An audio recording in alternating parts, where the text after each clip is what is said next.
Hello and welcome. You're tuned to the League Up, your weekly thoroughbred preview podcast. Hawke's Bay Cup weekend, a three-meeting thoroughbred Saturday in New Zealand domestically, so there's plenty to sink our teeth into today on the League Up. But good morning to Paul Mawadi and Stephen Hunt. We can't start without touching on Easter last week and the big day down at Riccarton. The 2 days down there was a success, Paul. Yep. Looked like the crowds really enjoyed themselves, and just a bouquet out to Corey Campbell, who sort of unlocked the formula for winning down there at Riccarton.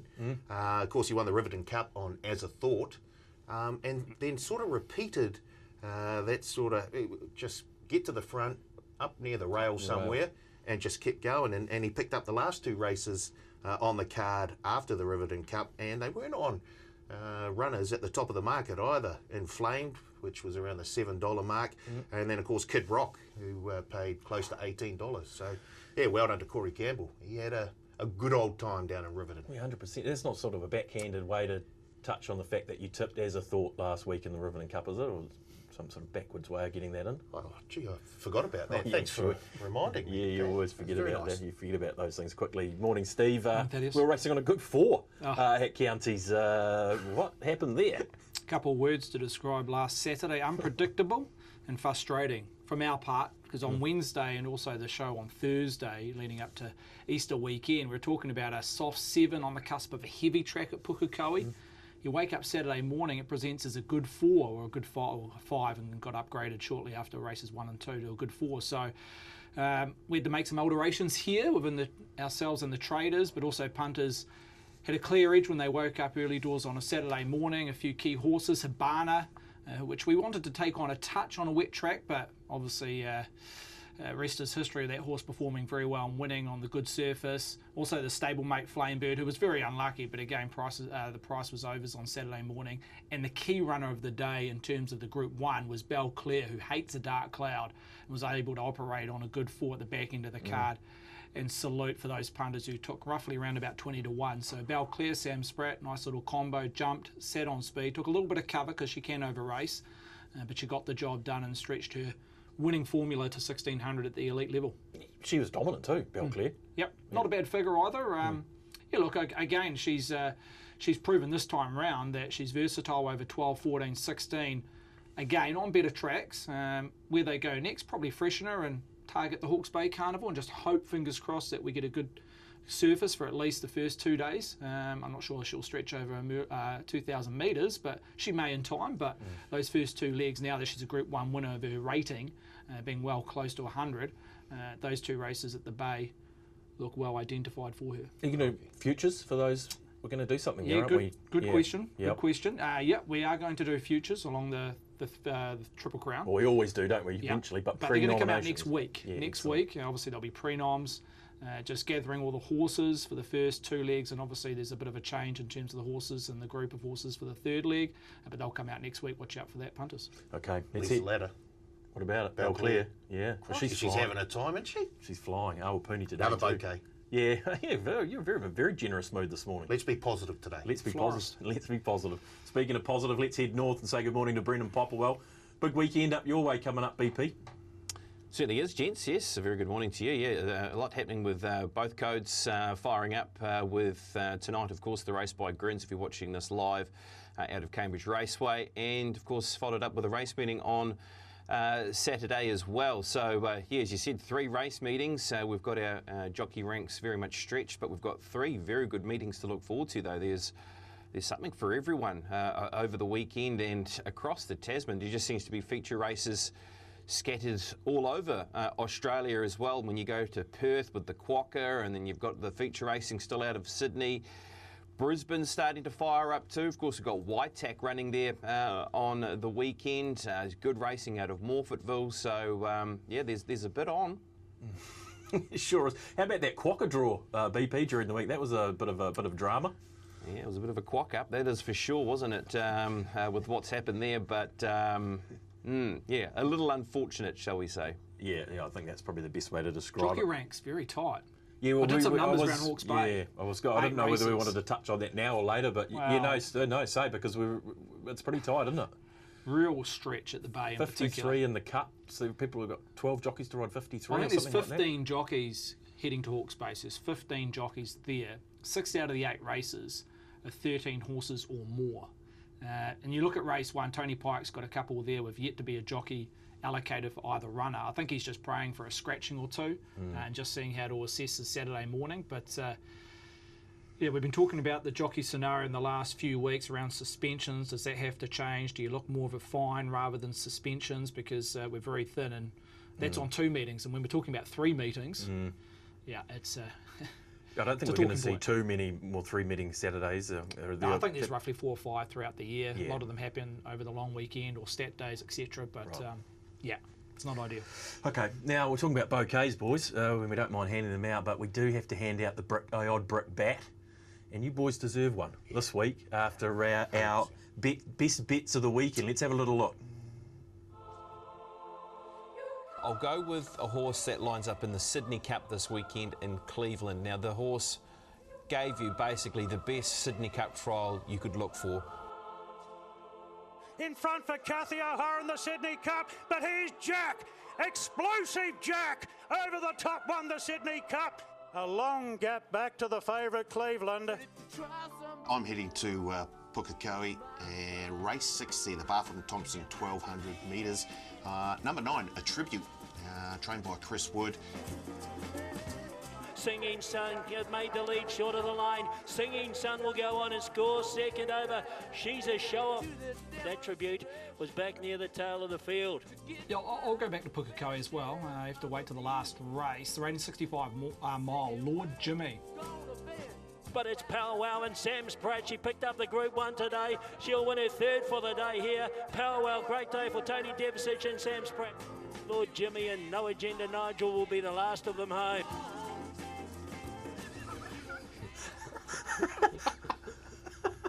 Oh, sorry. I don't know if any of those best bets were actually in the shot when the winners crossed the line. Boys, what do you have to say for yourself, Paul? Diabolical. Yeah, look, I'd like to apologise now.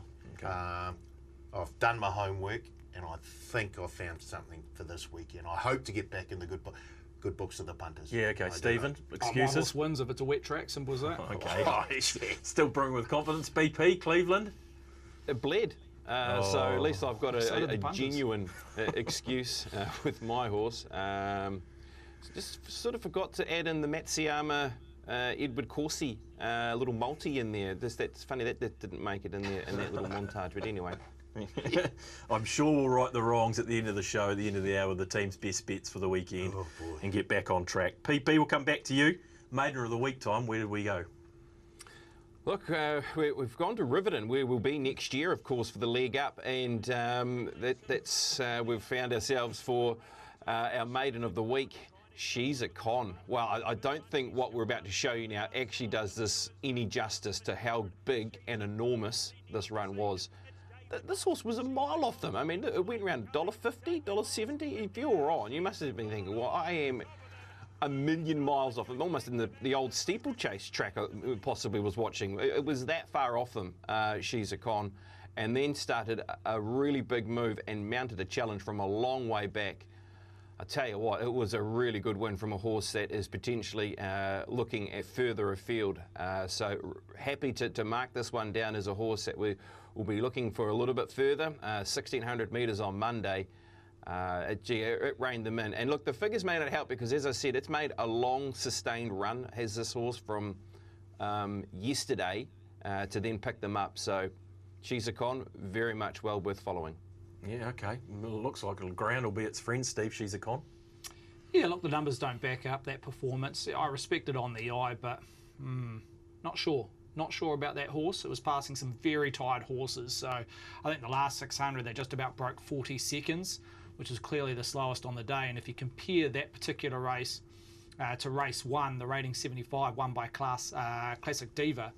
Classic Diva rated 8 lengths superior to She's a Con. So, look, I think there's talks about Oaks. I think it's a little bit premature in terms of Queensland. I'm very keen on a few Northern fillies in front of it, but look, you've got to respect the stable. They've gone over to Queensland, been successful in the last couple of years, and look, she's a horse that's going to get over ground. There's no doubt about that. It's just at what level. It was a tough week, BP. There was some decent maiden victories over the last 7 to 8 days since we came to here. And Jimmy Starr at Wanganui, Marengo, and the first at Pukekohe on Saturday was very good on speed. Script Woodville on Monday, the local.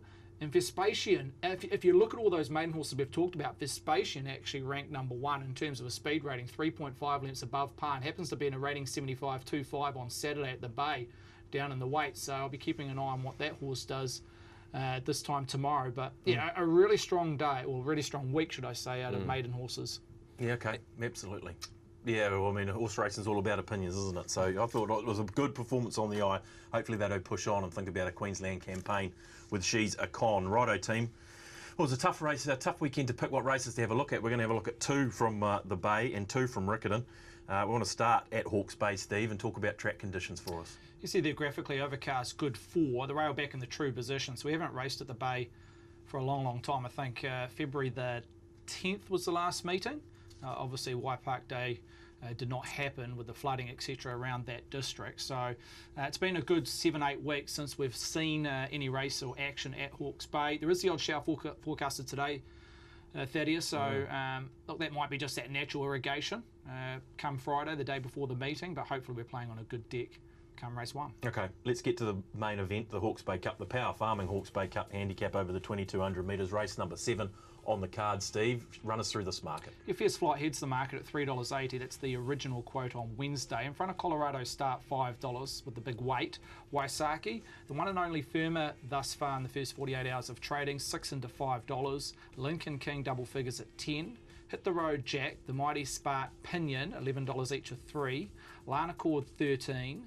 Finest Wine Margaret Jean, $18 the pair, and Super Sid Best of the rest at 21. So look, a nice spread of money around 4 or 5 horses, but the one horse that has firmed from the original price is the Alan Sharrock runner, Waisaki, 6 into 5.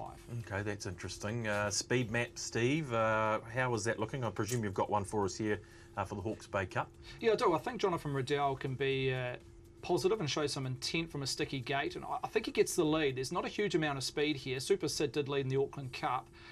But naturally he likes to be in the first 3 or 4 with some cover. So I've got Colorado Star with Jonathan Riddell showing some intent for the first furlong or 2 to come across, find that rail and lead. I think Pinion gets a gorgeous run. Margaret Jean from a handy gate should be thereabouts. Fierce Flight, again, Michael McNabb will have options, plenty of options for the first half of the race. Should get a bit of cover just forward to midfield. Then you've got this group of roughly around about 7 or 8 horses finding themselves in the back half of the field. The only question mark I had around was Lana Cord, just from the outside gate. They have shown at times to be positive mid-race, so they might look to go forward and take that wide gate out of play, but it's a little bit of a shuffle in terms of that back half of the map. But Colorado started to lead, and the tempo should be fairly even. Okay. BP, look, 2 of the top 3 favourites come out of a St Ledger last time, Fierce Flight and the Alan Sharrock train Waisaki, who were both pretty good in that race.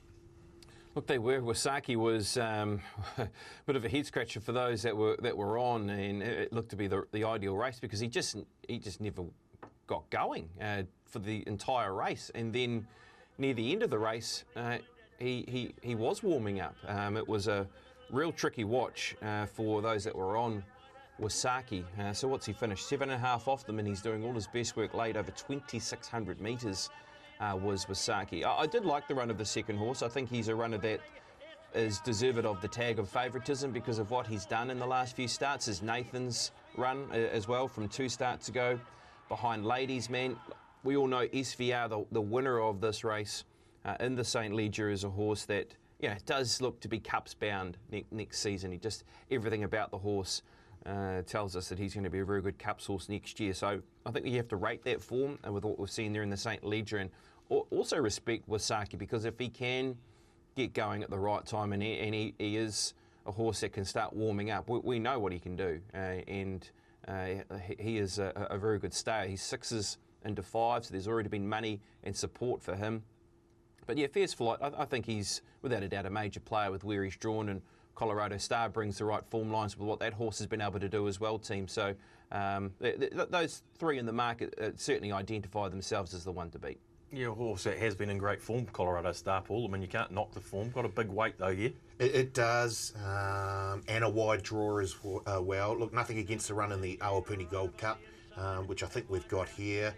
Look, what we don't see is he was taken on at around the 1,200 metre mark in this race, and then as they turned into the straight, they sort of had another go at him again. So he probably spent just a wee bit more than they actually wanted to, but he doesn't give in. He sort of toughs it out to the line and was beaten by a good one. So Colorado Star, you've got to respect.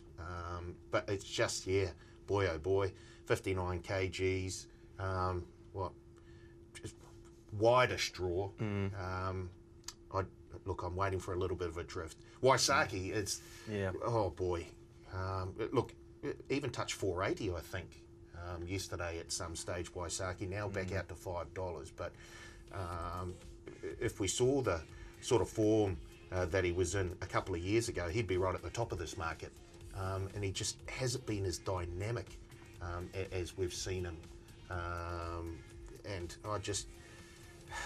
Look, Alan Sherritt can get them to jump up out of the ground and win a race after not performing the previous 2 or 3 starts. I just haven't seen enough from him this time, though. But the money, once again, the early money was on, so there must be some sort of confidence out there. I just, on the back of his last few runs, I just can't have him. Dangerous to say that, though. You're a brave man. You're a brave man. The Auckland Cup's another race we do want to have a look at. That brings out Lincoln King and Super Sid. Steve, we know Lincoln King, probably better known over the 2 mile.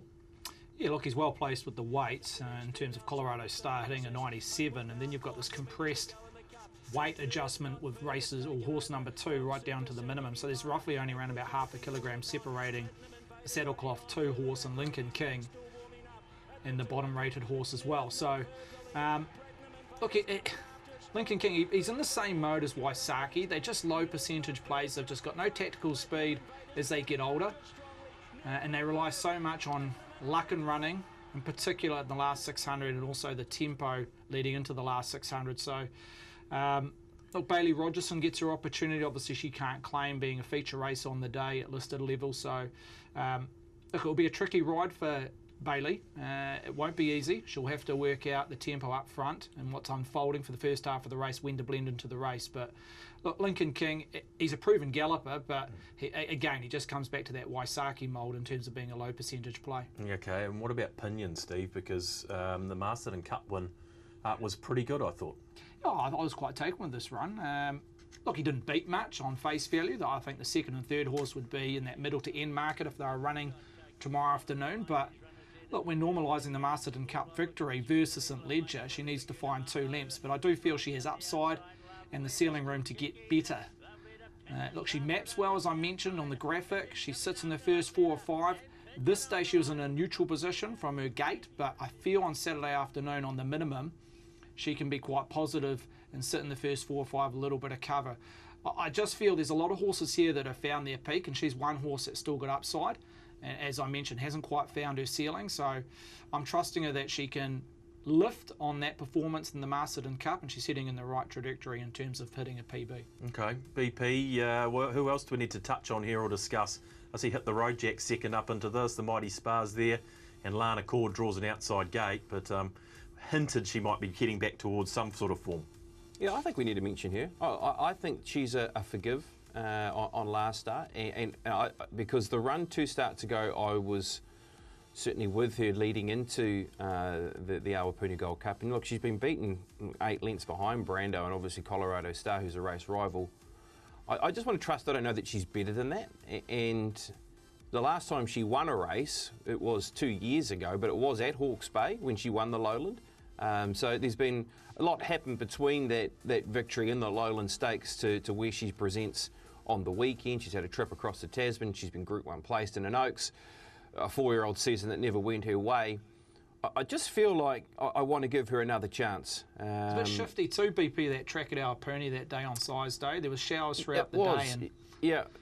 I feel as though she's going to be better on a track condition where she can really trust the surface underfoot, and that's what she'll get there on the weekend. So I just think she's in a dangerous place where she's so backable at $13, $14 going on her quality that she's shown, and a little bit of track stats, and her run 2 starts ago gave us that indication that maybe she's finding that 3-year-old form again. So I think she's an each-way bet in the race, Lana Cord. Okay, $13 Lana Cord. What's Hit the Road Jack doing, Steve? Is he potentially hurdle Is he on bound Cup? or is he or not? Is that Maybe a right? year too soon, Yeah, possibly. okay. Maybe at the back end of the winter he may go over the sticks, but look, he's got enough flat ability still to have a crack at maybe a New Zealand Cup. Yeah. Like to see possibly 1-2 more runs before it'd get my money, Hit the Road Jack, and maybe a little bit more rain they're hoping for around Hit the Road Jack. But I do concede he's drawn barrier 1 and he maps well just forward of midfield. I think that would be the ideal position for him, but again, I just want to see 1 or 2 more runs before he'd be getting some of mine. Look, it's a tricky race. Again with Waisaki, he sits perfectly in the weights in terms of weighted measures. 53. Last time he carried 53 was when he won the 2021 Wellington Cup. Post that, he's been carrying 56 and above, so he finds himself in a nice little position here in terms of the weights and measures, 53 kilograms. The only time, well, his best run this prep has been at the Trentham Stakes when he finished in the top 3. Yeah. He positioned midfield that day.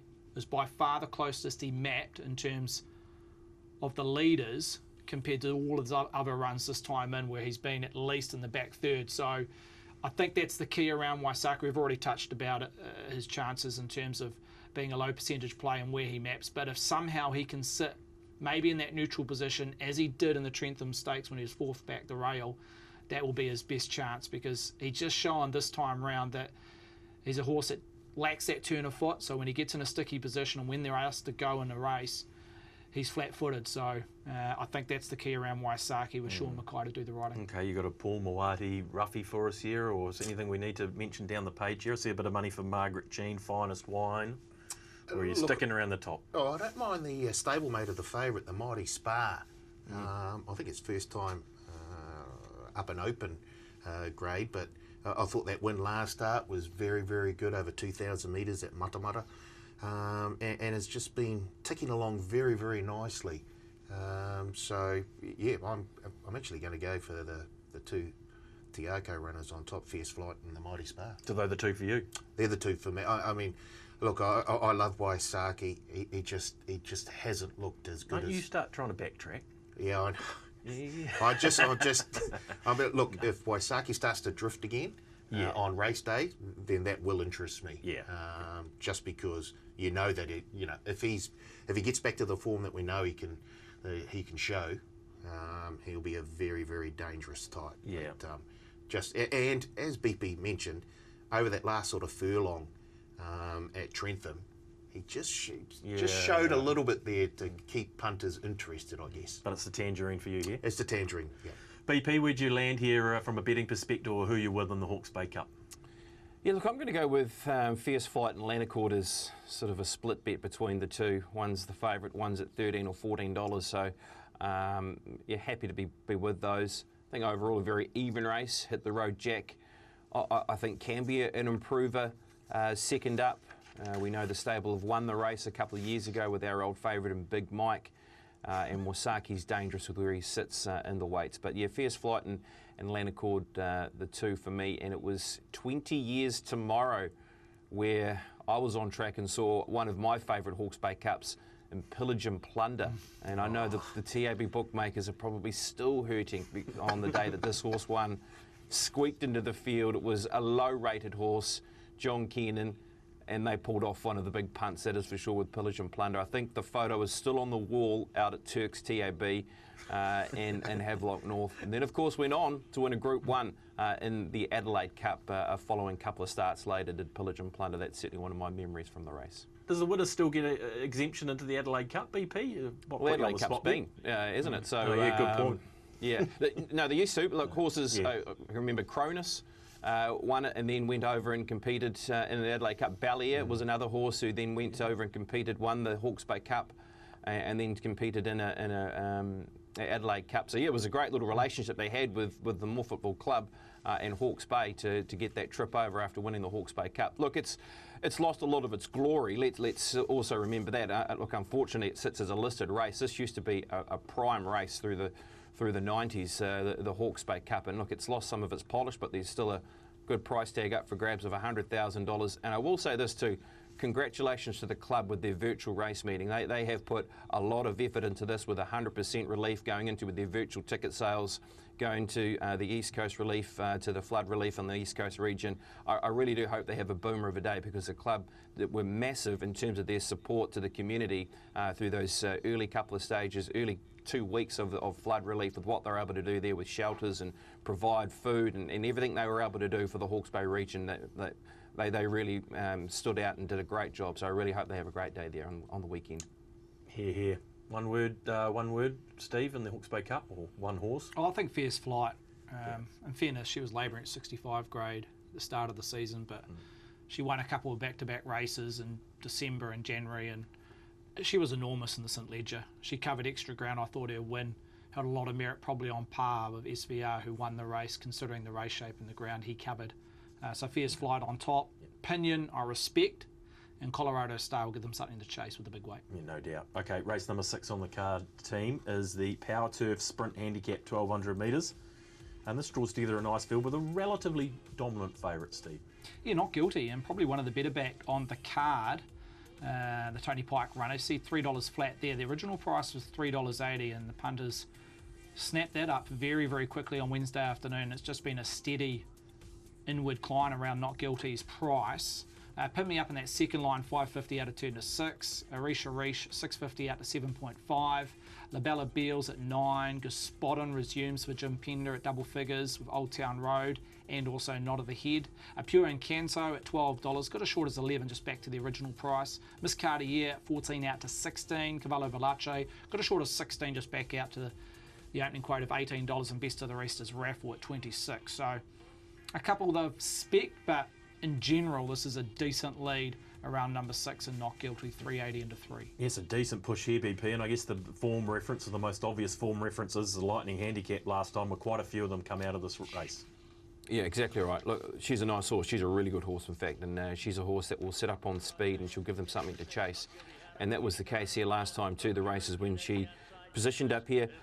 Look, on a soft track out of Trentham, she's been bombed by Maria Farina. We've heard from Sam Weatherly post this race. Maria Farina has the quality and the ability to be a Group 1 horse, and Seamus, who went up to win the race here and has only been bombed late by Maria Farina. So these are our horses that are out that next level, just down from the elite company, but not far off them. I think they're the horses that are working their way to be now, horses that can run in telegraphs and railways and those type of horses. So I thought she was really good. I think she can be a huge improver out of the race. She's got the right draw. She should sit on speed. Money movement is also there for punters to say, well, the camp must be pretty happy with where she's heading. Cavallo Valace was roaring home from back in the field. We know the horse can perform well out of Trentham. It's had a lot of starts at Hawke's Bay, Cavallo Valace, for just the 6 minor placings. But yeah, I keep coming back to Not Guilty. I really did think she was a bet over the weekend. Yeah, which certainly looks like it, the way they've been unloading here. Paul, it won't be the first time I say this, but Tiako hold a pretty firm hand here with the second and third favourite, Pin Me Up and Arisha Rish, and they both come out of that rating 75 race at Tauranga where they performed well, and it was good to see Pin Me Up back. Yeah, it was. First of all, Arisha Rish, who was given an absolute peach of a ride by Warren Kennedy at Tauranga on that day, just peels out at the right time. And gets away with it. But I thought the run of Pin Me Up was super impressive. Of course, a former Karaka Million 3-year-old classic winner. But that run for third here, I thought she was wide for most of the trip there and still finished with the fastest last 200-metre split. Craig Grills jumps on this time, so senior jock, another tick in the box. Yeah, I do like the chances of Pin Me Up. So even with the widest draw, and I see a little bit of a drift already, 550 out to 6. So, yeah, Pin Me Up really does have me interested. Okay, Pin Me Up, Steve. Good to see it back and showing that form that we know it has. Yeah, absolutely. Look, just on that race, the rating 75, Arisha Rish won, which we just saw graphically there. Just on raw figures, 5 lengths inferior, the Lightning Stakes, which obviously the favourite comes out of and Not Guilty, but with the weight adjustment, Arisha Rish and Pin Me Up both sit on the minimum now after carrying 56 and above in the rating 75 at Tauranga. So They only need to find a couple of lengths. Again, Pin Me Up from a sticky gate's going to be back in the last half. Will rely on luck in the straight. That's how she races, though. Gets back, shows that turn of foot. I was thinking maybe 7 furlongs she needs right now. I think 1200's right at the skinny end in terms of a distance. But yeah, if things work out, she's a show and she'll be hitting the line stronger than most. But my query is she looking for 7 furlongs right now, number 12? Yeah, okay. And the other race we want to have a look at is the Flying Handicap, which Nod of the Head resumed in BP, and we know the quality of this gelding. We do, and it was a really good run, isn't it, with a horse that's got the low draw for the weekend. Look, an approver second up's got a record second up, has won twice from 3 attempts second up. Prefers the surface to be, you know, in a reasonable position as well, so that's what you're going to get on the weekend. I think it can run a big race for top 4, or if you're looking for power plays throughout the race, this would be a horse I'd be looking to try and involve in a power play for top 4. If you're liking one like Not Guilty to win, Not at the Head, top 4 maybe. It could be a juicy little power play. So, yep, I think I've got the horse in commission in a top 4 reckoning. I didn't mind Old Town Road, a horse who trialled up well enough to say that he could run well here. We know the horse loves Hawke's Bay. Maybe the track condition with some forgiveness is what the horse is looking for. I tell you what, if you love doing weird and wacky things, maybe you could take yourself a little multi with Old Town Road to win the Grins into Old Town Road to win race number 6. Just throwing it out there. It's 36 to 1 if you just love taking Old Town Road into Old Town Road. What is this Grins race? What is it? Come on, Stephen. I'm not even starting there. I'm not even starting there. The $1 million slot race. Come on. BP, did you not see BP on the preview show yesterday? Huge. Oh, yeah, I did. Yeah, that's it. Yeah, don't listen to him, Pops. Lisa Letter, Not of the Head. Not of the Head. Yeah. You'd have to have. Have we got a jockey yet? No, I don't think so, which is a tough. I think again, they're just waiting to see if there's a scratching. Well, Charlotte's been scratched, so. Who was on Challa? I wouldn't know. I can't remember now, but Demaya, yeah. So it's a possibility. Yeah, possibility. Yeah. I mean, the problem with Not at the Head, I thought he was going right to the top. You're a big fan. I was a big fan when he was progressing at the back end of his 3 and early 4-year-old career. I remember him winning at Hawke's Bay and just raiding through the roof that day in a lower grade race. I think on day 1 of the carnival, and look, he's been frustrating. He performs at a high level one race and then he has a tendency to regress, so he's a hard horse to trust. You want to keep an eye on him in the parade ring and heading to the start. Sometimes he can be a bit of a nutcase in terms of the way he plays up, but he was good first up on a ground that was a bit shifty, as we've already mentioned. But I'm keen on this one. Wow. Look, I think he's as good a horse as any in the race. Obviously, that's shown by his ratings. What about the track, Steve? No, I think he's okay. I think he's okay on a little bit of give. It's not going to be a rock hard good. I think he can get away with it. He performed first up at Ottawa Park on a decent surface. I think Jonathan will go neutral. Look, he's a horse that can go forward, but I just think being first up, they'll just ride him with a little bit of cover midfield. Oh, gee, watch him.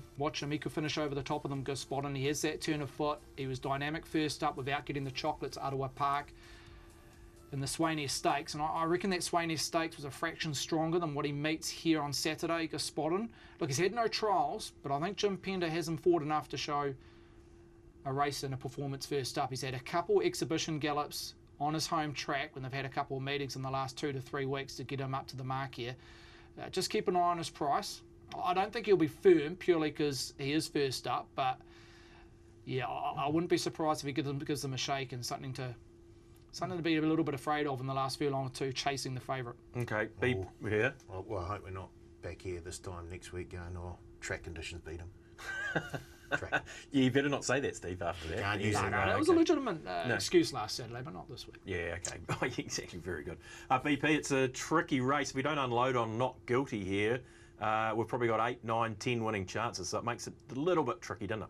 Oh, yeah. I'm just pulling all the layers away and just saying Not Guilty goes to the front and will be very hard to beat. I think she's a progressive horse that can get herself to the good level, so I'm with her. I think she's a good bet in the race. Yep. Paul? Look, I agree with BP there, but I'm looking just outside of not guilty. I'm going with Pin Me Up on top, and I really do like Nod of the Head to finish in there, top 3, top 4 somewhere. Okay, well you could take Not Guilty, win, Not of the Head top 4, then you could take Pin Me Up, win, Not of the Head top 4, boys. We could split bet that, a couple of power plays. Boom. Yes. Easy game, easy And game. now Chula's scratched. I mean, he could have been problematic in terms of Not Guilty getting an uncontested lead or being challenged, but now he's out of the race. Okay. Well backed is your favourite there in the sprint there, Not Guilty, race number 6 on the card at Hastings. No minute with Mawadi. We're heading to Riccarton, by the way, the next race we're going to have a look at. But no minute with Mawadi, Paul. We've got to get you back on the road, don't we? No budget. No budget. Come on, sponsors. Let's head to Riccarton, Steve. What are we playing on? You see the heavy 8 drizzling. I'm hoping it comes into that soft range. The forecast is okay, in particular race day, which is important. The rail goes out 4 metres. It's a busy time for Riccarton in the next month or so. They've got meetings galore. Some really good races as well in the next 2 to 3 weeks. But currently a heavy 8, hopefully an upgrade somewhere in that middle range of soft. Okay, very good. And race number 6, the first race we want to have a look at, the NZB Air Freight Stakes for the 3-year-old fillies, Steve. How's this market shaping? Luella and Christina heads the market. $2.80 from memory now to $3 for the favourite. Mary Wick has been a decent move, and that just might be a flow-on effect from what we saw last Saturday with a lot of the syndicate involved in both horses. Mary Wicker, 4.8. I think the top price was $6.50. Doddle at $5.50. Again, well supported in that third line. Betty Spaghetti always has friends during the working week at 7.5. Then double figures around Miss Dunsford at $11, same price as Family Ties. Derriere at 14. Alminetti best of the rest at 15. So a little bit of speaking against the favourite in early stages, around the 2 and the 7, the 7 and the 2. You reckon that's penny Wecker money, Paul? There on Mary Wecker? Well, it Could be after last Saturday. It could be Stephen Hunt money. I mean, that was his. She was his bet of the week. Where was it? 3 weeks ago, 2 weeks ago. Yeah, that's true. Yeah, no, and got the chocolates. That was the week. That was the week we had the clean sweep, of course. Well, not that we go on about it. No, but hey, Yeah. thanks for bringing it up. Yeah, again. Because we had a clean sweep last week as well. We all finished last. Yeah, exactly. It's hard to do. I think that's harder to do, to be fair. From the penthouse to the BP, the favourite Luella Christina, comes out of a Group 1 Levin Classic and finished a creditable third. She did, yeah, really good effort. This is a nice horse, this, and a little surprise on where the market's heading with this runner. But she really stamped, I thought, herself with how she's run leading up towards this Group 1 and went out at a crazy price, at around that $30 mark, did Luella Christina, and finished on boldly into that third position. Look, we know she's out of Ucella Valentina, is this horse, and now already she's got herself a Group 1 placing next to her name. This looks like a good race for her, it really does. $2.70 out to $3. Yeah, wet track about, but we know Luella Valentina was a horse that could get through wet ground, was good enough to be able to win on heavy ground and soft ground, so I'm not too worried about track conditions. Gee, that's a very good reference there, isn't it, behind Romancing the Moon and Skill Whiff, to say that she's going to go awfully close in this race. I think it's around the top 2 in the bookie, because Mary Wecker is that next horse on the up, heading into the race with how the horse performed last time. Maybe the $7 was an over, and getting under sort of $4.50 might be an under, if you sort of get what I'm saying there around Mary Wecker with where the price is starting to head. So yeah, the team's stepped up. Those that have gone from Penny Wecker that are involved in Mary Wecker, they're having a heck of a time out, and why wouldn't you want to go spend a few Deleras on your own horse here to move it from 7s to 4.80? Yeah, okay. Mary Wecker and Doddle both come out of that. And Miss Dunford as well, for that matter. The 3 second, third and fifth favourites in the race, Paul, and also it was a good one. Yeah, well, thumbs up to Stephen Hunt for identifying Mary Wecker here. And she did everything that was asked of her. I like the run of Doddle here.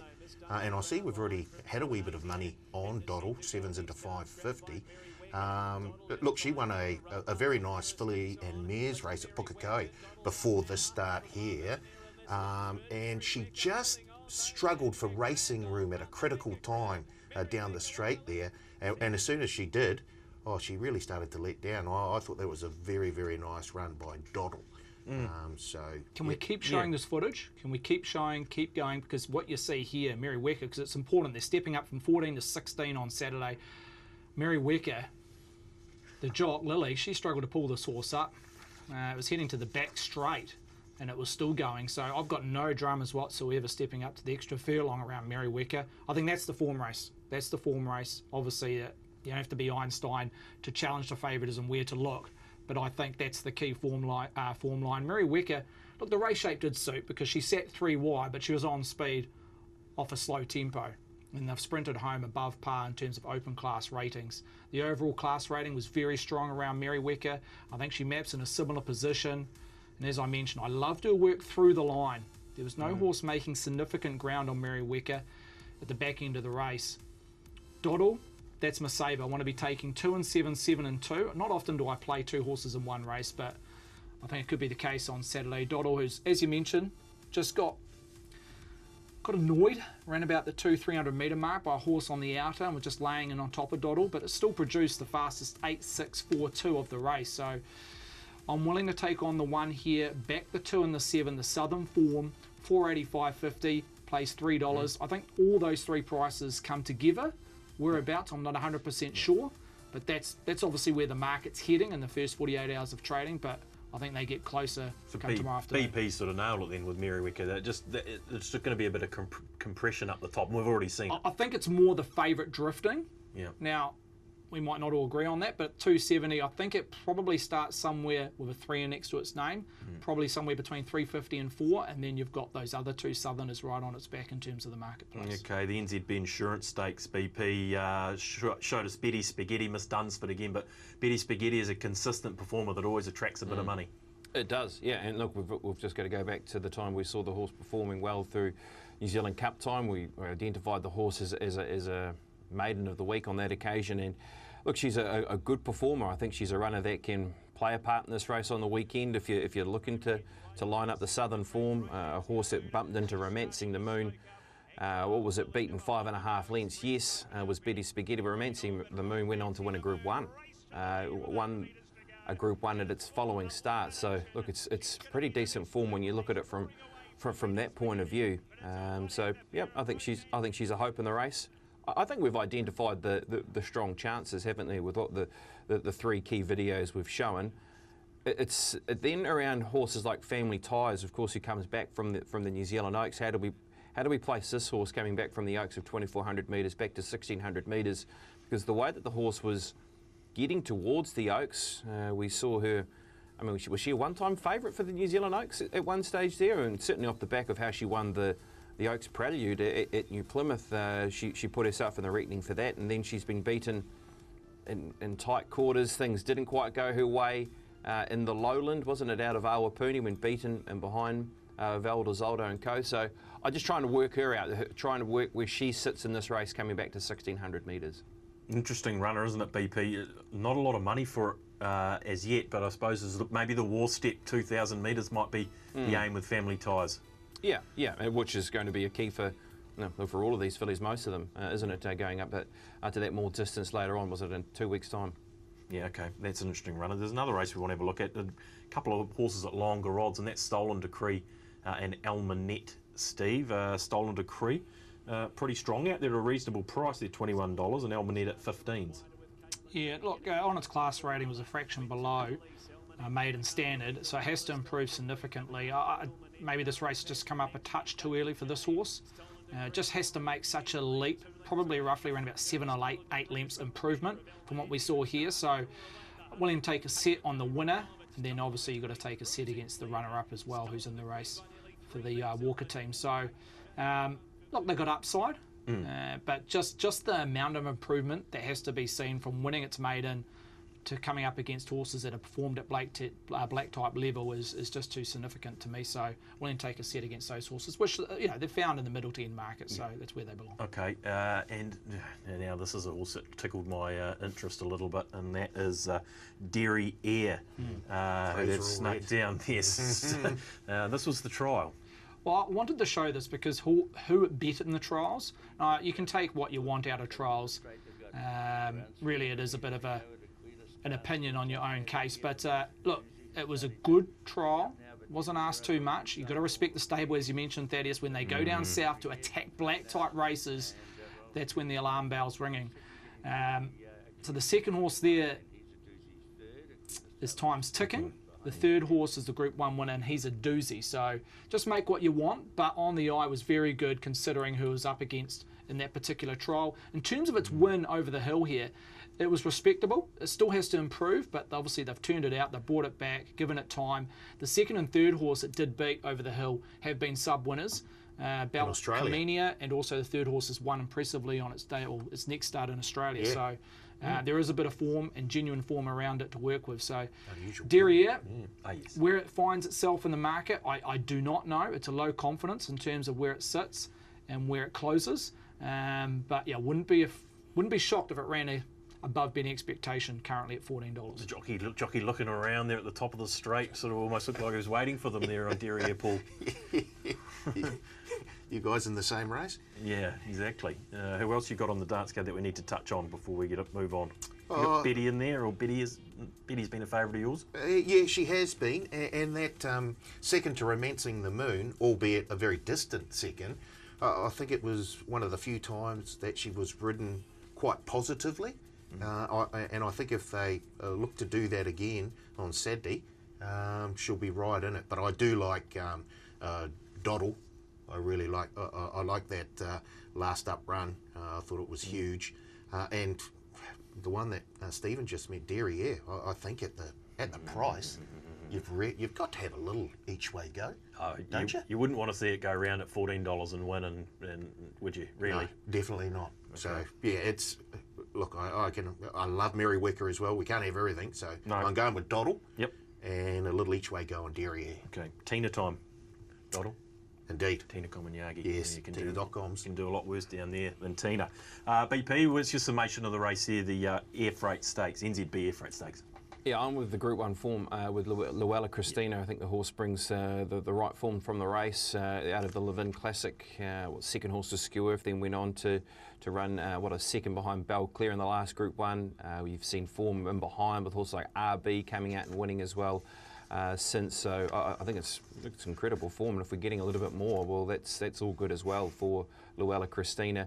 I think there's going to be a nice power play option here. The 1 and the 2, I think Mary Wick is the obvious danger in the race, so I'd be looking for a both to run top 4 power play. That'd be a nice team if we can get something together there, Luella Christina and Mary Wicker. Yeah, fair enough too. That's where the money's going, and I'll get my men on it, BP. I'll get my men on it. Righto, guys, race number 8 on the card. Last race we're going to have a look at today, the Avon City Ford Easter Cup over the mile, and $2.80 favourite here, Steve. Yeah, perfect scenario. Head back down south where he's just been flying in the last 12 months or so. Hits the market at 2.8. That's the original quote in front of Time's Ticking, which we did see a recent trial graphically a few moments ago at a $6 price. The original price $5.50. Lightning Jack $6.50. Solid from that original price. Burn View at $7. The Buffer's been well played at 8.5. Also has number 9 Divine Sava from barrier 1, 10 into 9. Our Echo at $10.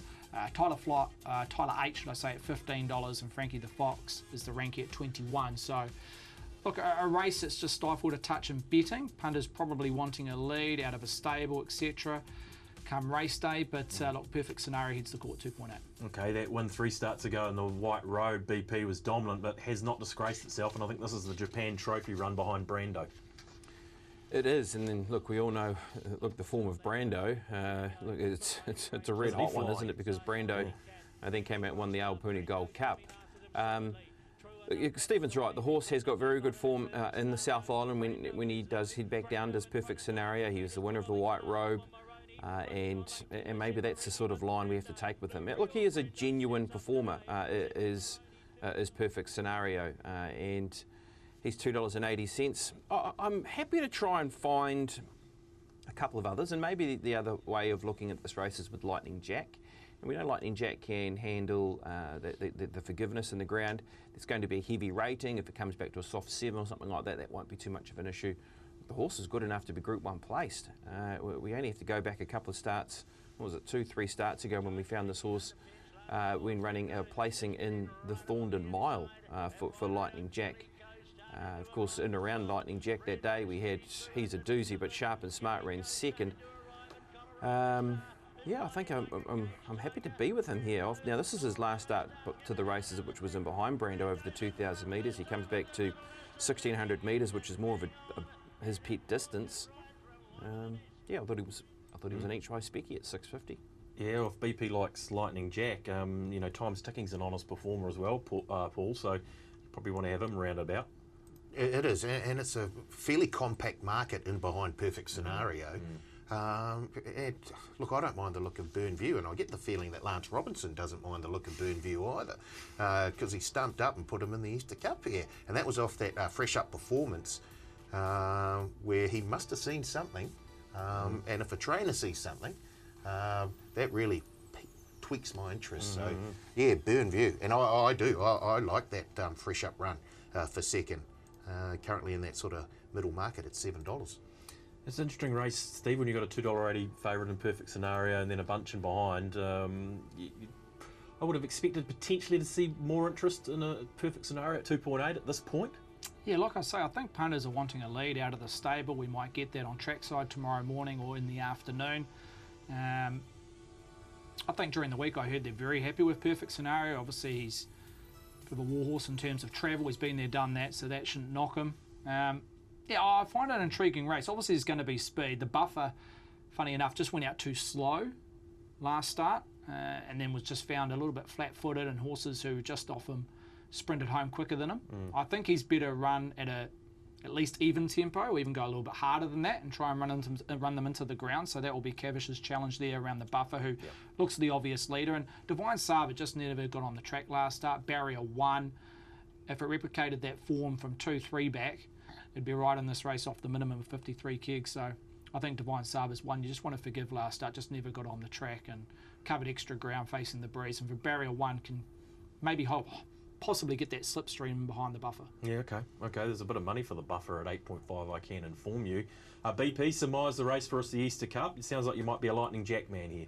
Yep. Happy to have something on Lightning Jack where the price sits at the moment, 650. Track conditions won't be a problem, so yeah, happy to side with him. Yeah, okay, fair enough too. Paul, which way are you playing it? Yeah, I'm going Burnview. You boys are taking on Tiakio down there. Yeah, I know. Yeah, it's not a very profitable. Can be a dangerous game. Formula, is it? It doesn't seem. Let's take on the Tangerines. Let's take on the Tangerine at Riccarton. Yeah, no, okay. Burnview, yeah, the fresh run was good, wasn't it? Oh, I thought it was. Yeah, and I don't think we'll have to do too much more to be right in the finish here. Yeah, okay, he is a consistent performer as Burnview, winner of 5 from 17. We're not going to get a chance to get to Te Rapa, Steve, but do we have an idea of what track conditions we're going to be striking there? Should be on the cusp of good. Yeah. BP can probably elude us more on the weather, but the forecast when I last checked was okay. So Te Rapa, we should be playing, what have we got, a soft 6. Hopefully we can upgrade to a 5. Yep. Yeah, it might not come back to a good, but hopefully a 5 come race 1 or 2. You got someone you like at Te Rapa? Oh, well, yeah, I just didn't want to mention it, but race number 4, we're not going to get to look at it, but didn't mind the chances of winning for all to go back-to-back there at Te Rapa. What do you think, Paul? I'm out of this one. Leave me alone. Yeah. Well, wins last start. Did you back it? I had a shekel on it. Did you back it? No. No, so. Okay, well, maybe. Loyalty. Yeah, exactly. Yeah. Stay loyal. We need Wi-Fi everywhere. We had to stay loyal, to be fair. Good win though. Winning for hopefully can do something tomorrow at Te Rapa. It'll be another good day there. Okay, guys, best bet time. BP, we'll start with you. Right the wrongs, brother. Right the wrongs. All right, let's go to the weekend, and we'll go to Hawke's Bay, race number 6. Don't mind the chances here of Not Guilty, a horse that was super, I thought, in the Lightning last time to the races when defeated into 3rd position. Can sit on speed, and hopefully she doesn't get taken on in the race. If she gets that quiet run out front, she's going to be a very hard horse to peg back. We'll go with Not Guilty, race 6 at HB. Yeah, fair enough. The money has been thick and fast for Not Guilty, so that backs up BP's assessment there around that one. Paul, where'd you land this week? Oh, I'm going to Hastings as well, and the Get Out Stakes, last race of the day, race 8, and I like the look of Wet and Wild, trained by Cody Cole. Only 2 race day starts, but was impressive winning her maiden late last year on the track, which we see in picture at the moment, and then began this campaign with a gutsy runner-up finish at the Naki, coincidentally finishing in front of the Hottie, who then went on to win next start. And they're backing again on Saturday. Indeed. Okay. Yep, so Wet and Wild, currently around 420. Okay. Where's the colours of? That would be Mapley Stud. I think it's Sims Davidson. Simsy. Yeah, Simsy. Big Simsy. Yeah.